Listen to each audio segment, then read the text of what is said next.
Good morning! Mag-good morning muna tayo.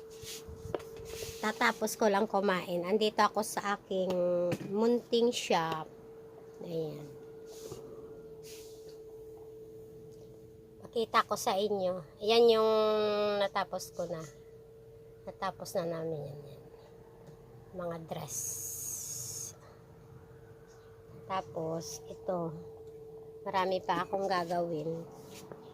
Kakain ko lang, nabusog ako. Tapos, siyempre, hindi mawawala yung ating coffee. Ito yung ginagawa ko ngayon. Oh. Maglalagay ako ng lace. Yung ganito. Ayan.